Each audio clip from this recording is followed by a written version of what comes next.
Hi everyone, welcome to another Table Talk. So in today's video I just wanted to go over in detail the build and flying experience of my new RC Powers F-35 version 5. So I've got some notes here that I'm going to be referring to off and on to make sure that I don't forget anything. So originally this build, this airplane wasn't on my build list for this year. I've already flown 4 flight sessions. I have videos from all those flight sessions already. They're in the same playlist with this video. So a total of 50 flights. So I think I've got it, sort of wrung out and dialed in just the way that I want it. So yeah, so I wasn't originally going to build this plane, but I've been following the United States Air Force F-35 demo team on social media, YouTube, and mostly Instagram, and was really impressed with the performance of the plane, and it motivated me to build one. And I also, the very first park jet I ever built was the RC Powers F-35 version 2, so it's kind of a bit of nostalgia there as well. It has been a bit of a challenge to get to this point. On my very first maiden flight, my maiden flight lasted about 3 seconds. I had some sort of disconnect in my my electronics somehow. I was very lucky. The plane went forward like this, and there was essentially a small alder tree, and it hit it right there and wrinkled, tore the foam back all along here and under here. But other than that, a few little bumps and dings in the leading edge of the wing, but I was very lucky, so I was able to get it repaired fairly quickly.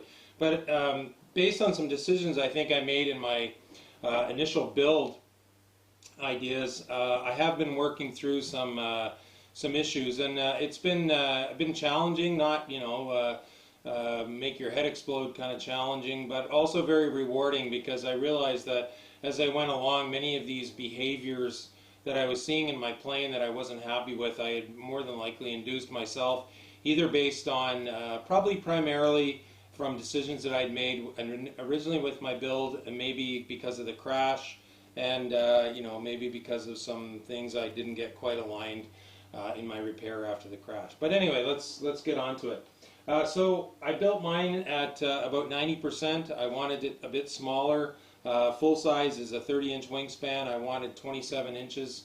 Because I was going to be using a quad racing motor, and I find that that's just the right size and weight for how I like my park jets to fly. So I ended up with just under a 27-inch or 685 millimeter wingspan. I built it primarily because it was kind of a spur of the moment thing. I built it primarily with model plane foam grade B, which is the smooth on one side, sort of rough on the other side. It doesn't require any treatment with Minwax or anything like Dollar Tree foam does. Just so that I didn't have to add weight with reinforcement, I had used some scrap Depron for my elevons for this engines part, as it's called on the plans, my under rudders, and also my vertical stabilizers, just because their Depron is quite a bit stiffer than model plane foam and doesn't require any reinforcement, whereas if I made those out of model plane foam, especially in these vertical stabilizers, I would have reinforced them. And then I made KF4 airfoils with paperless Dollar Tree foam or Adams Ready board. Okay, excuse me. So with a 2200 battery, I ended up with all-up weight of 19 ounces, about 538 grams. So I have full controls, elevons, ailerons, and these unique under rudders that RC Powers has designed in all sort of their stealth, the F-35, the T-50 over here, as well as the F-22. So they are, even though they're small, they're very effective. So anyway, for components, just real quick, starting with the motor, I'm currently, and probably for the remainder, I'm using the GEP-RC 2306 2750 kV motor. I've gone through, I actually started with this motor, went to the Brother Hobby Speed Shield, went to the RC InPower, and now I'm back to the to the GEP RC. Right now I'm on 3S. I like to run, this is a Gemfan Hurricane 51 499 prop. I'll have links to all of these things down below. I'm running a Hobby Wing Platinum Pro 40 amp speed controller, custom settings of 26.25 degrees timing, 8 kilohertz pulse width modulation frequency.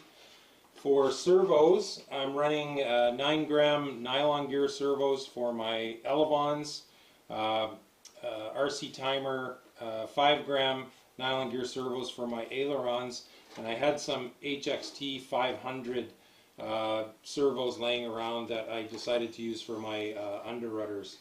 So those are the, and they're, yeah, HXT 500 from Hobby King. Those are 5-gram servos as well. So again, my standard build, I'm using 2mm carbon rod, scratch-made push rods with some nylon clevis. I think I get from Hobby King. Yeah, so there we go. One unique thing about the underrudders, which I've done on all 3 planes, is I actually put the little adjustment quick connect here on the control horn, and then just clip it to my servo up here. I just find it's a lot easier to adjust this way. If I have to adjust, make sure that my my underrudder control surfaces are true. That makes it a lot easier. Also, to keep the any problems with the servo wire off of my rudder, what I do is I actually install this servo first, and then I run the servo wire in, and then I put it through the hole where the Elevon servo is going to be, and then I use, it's probably going to be hard for you to see here, but I use a Y connector or Y harness, and I just run the 2 Ys out and connect my rudder servos that way, and then run the lead in so I can plug it into my receiver. Okay, so there's the components. So overall modification, sort of starting from the front. I did design my own KF4 airfoils like I normally like to do. I used 40% of the wing cord, but I didn't use, what I did was I actually drew a straight line from here to here. So there's a small part of the back of the wing here, because the trailing edge angles back like that. There's a small part here. Just the reason I did that was to prevent the KF4 from getting too big, because I used 40% of the cord. I went in like this, 40% here, and again out at the tip. And then I also, like I like to do, I extended the KF4 out here along these intakes. So I've got that top and bottom. You probably won't be able to see, but I dropped the battery on the plans. There's a platform called a battery tray, which actually puts the battery up, if I'm looking at it, about a ½ an inch above the very bottom of the fuselage. So I did some measuring to make sure that when I downsized, that I would still be able to fit my 2200 3-cell and 1550 4-cell on the bottom of the very bottom of the fuselage. So that's where my battery sits. So it's about a ½ an inch lower than where it would be if I built it stock and put the battery on the battery tray. What that does, if you look at my very first flying video, is it actually makes the plane bottom heavy. So even without the battery in it, it's bottom heavy.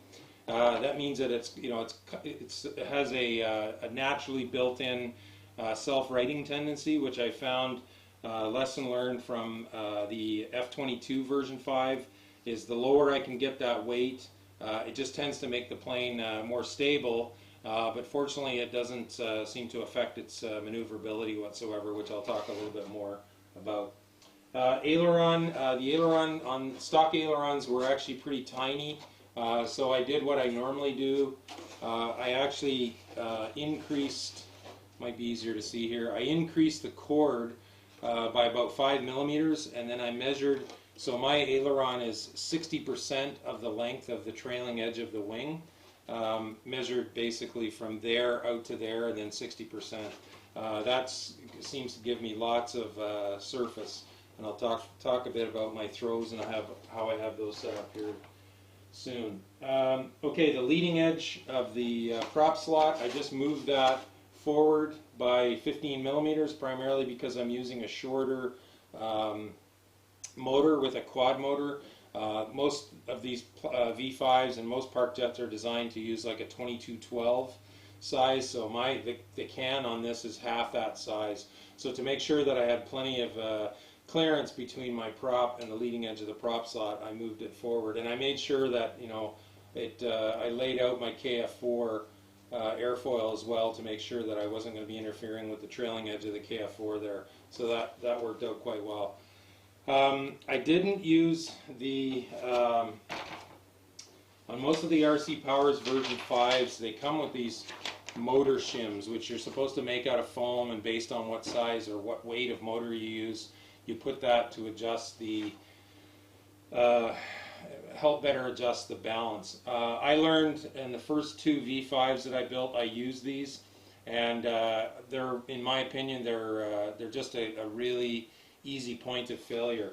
What happens with the foam, you know, pretty much any foam, it's got kind of like a skin on the outside of it. So if you glue a large gluing area, a flat piece on there, and especially with a motor where you've got lots of stress, what I found was happening was then the epoxy that I used to glue the motor on was actually ripping that skin off, and then my motor would come loose. You know, normally if you're gluing up against a flat edge of the side of a piece of foam, these, you know, the cells are open here because you've cut it, so the glue adheres much better than it does to this sort of skin. So I don't use these motor shims, and I personally wouldn't recommend them. They're just going to cause you grief.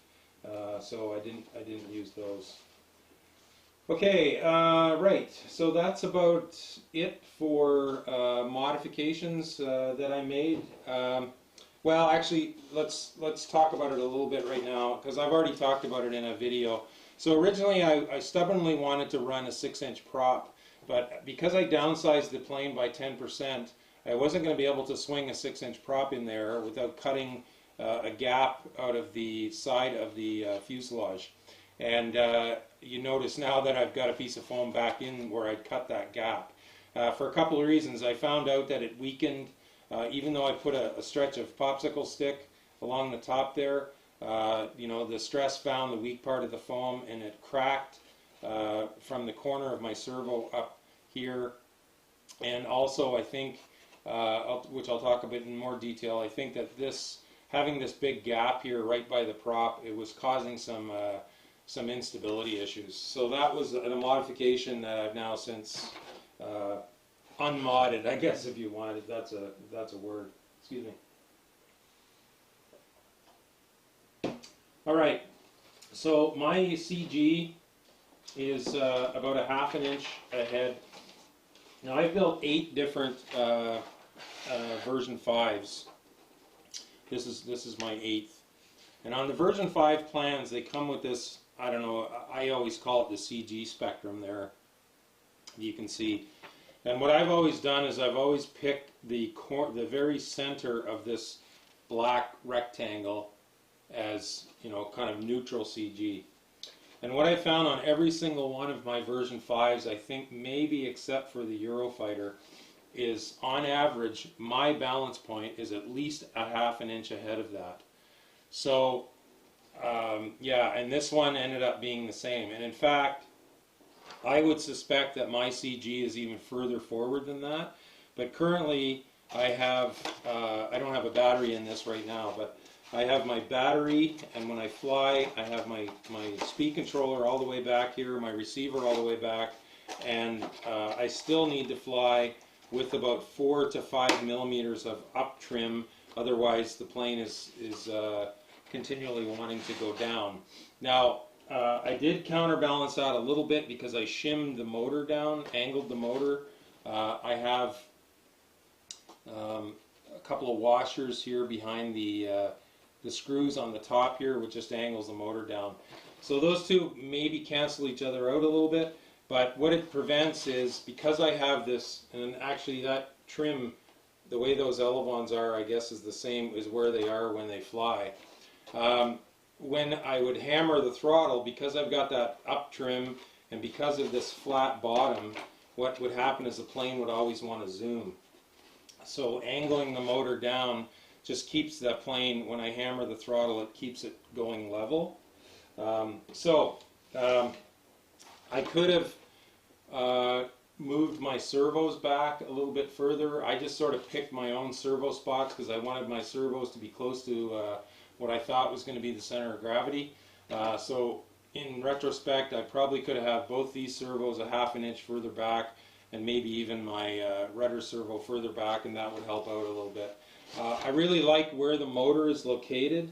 I found with mid-mount prop and slot park jets, if the tip of the nose is 0 and the very back of the plane here is 100, let's say, the percentage, I like to have the motor somewhere around 55 to 60%, and this is right on 56%, I think. So yeah, maybe moving it a little further back. Obviously, if I was using a heavier motor, like a 2212, 2200, I'm just in motor weight, I would gain about 20 grams. That would help. But anyway, right now it seems to be figured out. So I don't know what's going on with these version 5 CGs. Like I said, every single one, 7 out of 8 of them that I've built, on average, my CG's been a half an inch ahead of that black rectangle. So yeah, I'll just leave that there. Okay, already talked about the up trim. Okay, I already talked about the gap that I cut. Okay, so I seem to be, originally I seemed to be working through what I thought was torque roll. And maybe it still was torque roll, I don't know. But either that or I just had something out of alignment. Even with a 3-inch 5-inch 3-bladed prop, I still launch at about 50% throttle. If I launch with much more than that, the plane it always seems to want to roll left.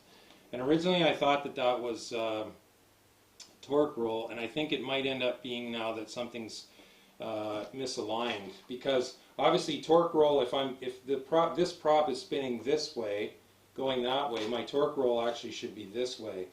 And what I was noticing when I would hammer the throttle at full throttle is the plane would gradually want to roll to the left. Well, now that I've put this prop spinning that way, it stays nice and level. So if it was torque roll, now the torque roll should go this way. But I think there's obviously got to be something misaligned or improper in my build. I've double checked all my KF's airfoils to make sure that the trailing edges of my KF airfoils, top and bottom, are identical. Everything seems to be good there. So yeah, so I replaced the foam, and what I was noticing, the plane became far more stable. So obviously, and these are just me brainstorming. There was air coming along here, spilling into the prop, giving the prop some dirty air, or maybe, as the prop wash was getting flung off the props, or the vortices were getting flung off the tips of the propellers, it was busting out of that gap and causing some turbulence. Because the plane would kind of, especially at speed, it would kind of juke and jive. It wouldn't just sort of lock in and go straight ahead. The other thing I was having a bit of trouble with until I blocked those gaps again was it just seemed to be super touchy in the roll axis. Like I would trim and it would fly, and then next thing I know it would be wanting to go in the other direction. It was kind of like trying to trim the plane while it was sitting on the top of the head of a pin or something. The trim point or the balance point in the roll axis was really sensitive. So as soon as I put the foam back in these gaps that I had cut, it just made it far more locked in solid, and now I've got it trimmed in the roll, and I haven't really had to play with it at all since doing that. So again, I obviously induced some issues there by trying to swing a 6-inch prop. So I've given up on swinging a 6-inch prop, and I'm just going to continue with this 5-inch 3-blade prop. I'm still getting you know, really decent speed out of it, and now I have the option, especially with this GEP RC motor, you know, if I want to light my hair on fire, I can just drop a 4S battery in there, and away we go. So, excuse me. Okay, so this plane is actually very compact. You know, it's like I said, I think my wingspan actually is about 26 3/4, and it's only like 32 1/4 inches long, so it's really compact. Also, everything is really compact around the center of gravity. Like my battery, when my battery's installed here, and when I have my ESC in place for when I fly, from the front of my battery to the back of my motor, it's only about 7 inches long, and then my servos, my rudder servos, you know, are a little bit further back than that. So this accounts for well over half, you know, the battery, motor, speed controller, receiver, and my aileron and elevon servos. That counts for well over half the mass or half the weight of the airplane. So having those in a 7-inch 7-inch length of a 32-inch airplane, it really tightens things up around the center of gravity. So you know, my throws are actually really low, probably some of the lowest I've ever flown with, just because the plane is so responsive.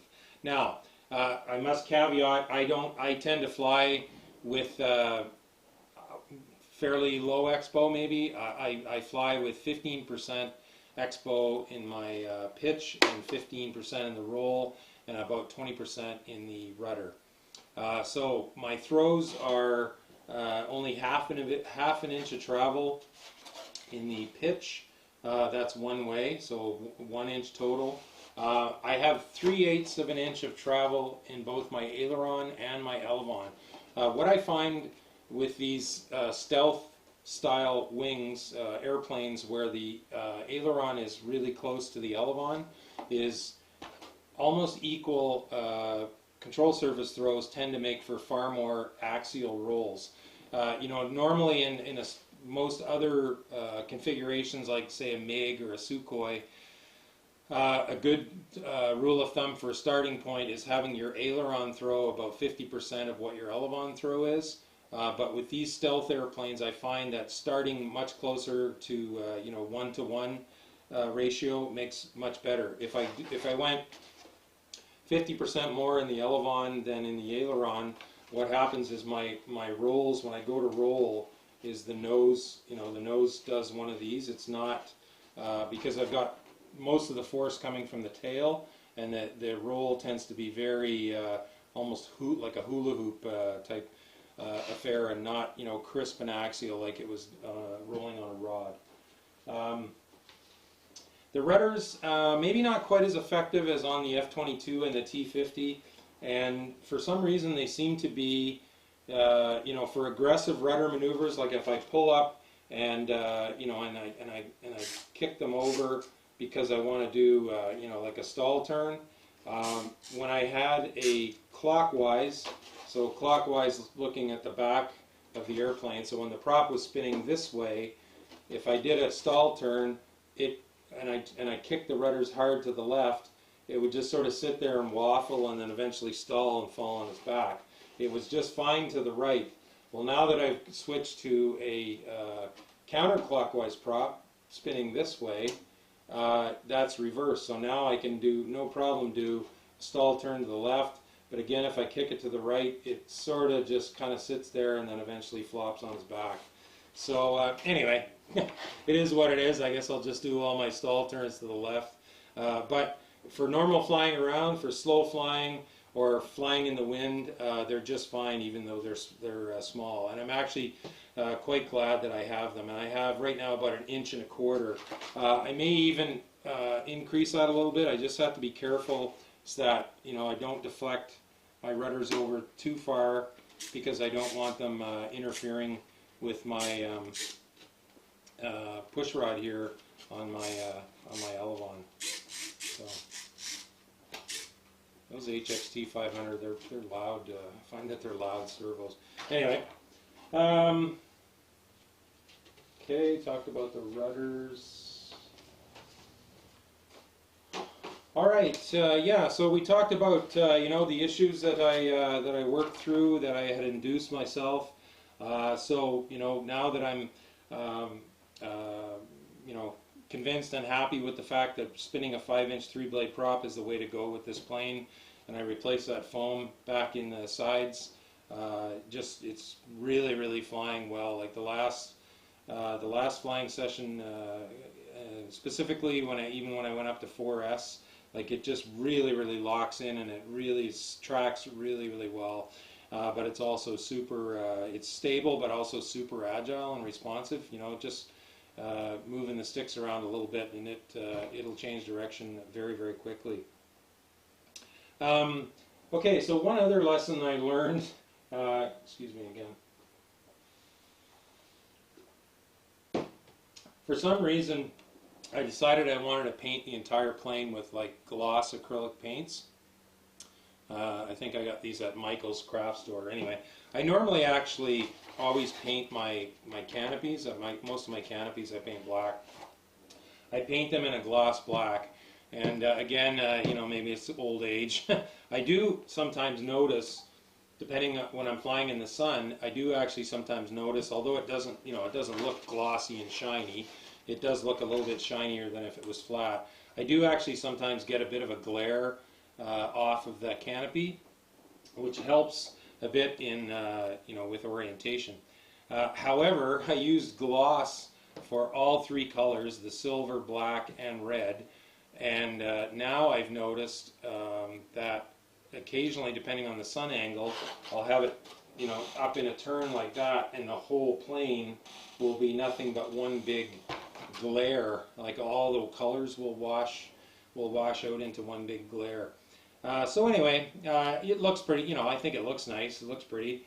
But yeah, back to the flat paints for me, because you know, I use these camo colors just because, you know, I've got 57-year-old Mark I eyeglass assisted eyeballs, and you know, if I painted this scale like all gray, I would probably lose it in about 3 flights. So I come up with these, you know, self-designed, inspired camo patterns. I used this squadron, the 421st fighter squadron, the Black Widows. I worked with those when they flew F-16s. I worked with them at Exercise Maple Flag when I was in the Canadian Air Force many times. So I kind of got inspired, and I used the red, silver, and black. I think it looks pretty cool.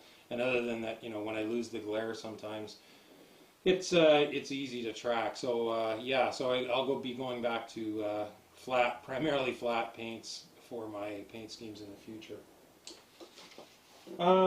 Okay, folks, I think that's about everything. Again, please check out the video description down below for lots of links to, you know, the components, where you can get the plans for this.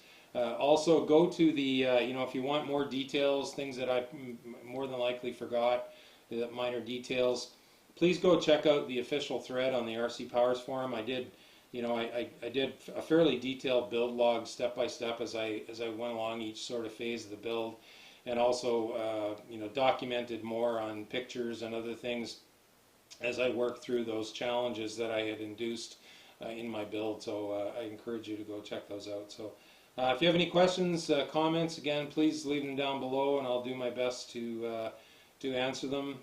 As always, thanks very much for watching. Blue skies, calm winds to everyone. Park jet noise, yeah, the sound of freedom, baby. Take care.